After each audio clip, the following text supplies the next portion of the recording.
Hello বন্ধুরা, তোমরা কেমন আছো? আশা করি সবাই ভালো আছো, আমিও ভালো আছি। তো চলে এলাম আর একটা অনুষ্ঠান বাড়ি রান্না করতে। নিজের এত সুন্দর হাতের কাজ চলে যাওয়ার পরে আমি মানুষের বাড়িতে অনুষ্ঠানে রেঁধে বেড়াচ্ছি। কেউ কোনো দিনও না নিজের কাজের সাইড থেকে হাজারই নিজের লোক হোক না কেন, তাদেরকে টাকা পয়সা এনে নিজের কাজটাকে নষ্ট করবেন না, যেমনটা কি আমি করেছিলাম।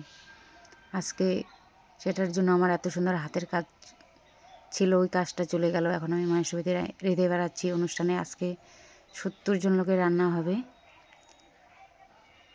তাকে তুমি যতই মন প্রাণ দিয়ে এসে করো, যখন তোমার অভাব যাবে না, তোমার পাশে কেউ থাকবে না।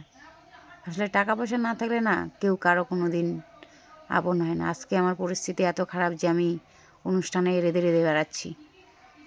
যে মানুষ আমি এত সুন্দর হাতের কাজ করতাম এক সময়, আজকে আমি অনুষ্ঠানে মানুষের বাড়িতে রান্না করে বেড়াচ্ছি। কাজ সবাই সব কাজই সমান, কোনো কাজ ছোট বড় নেই। তবুও নিজের হাতের বিদ্যা তো বিদ্যাই হয়, তাই না?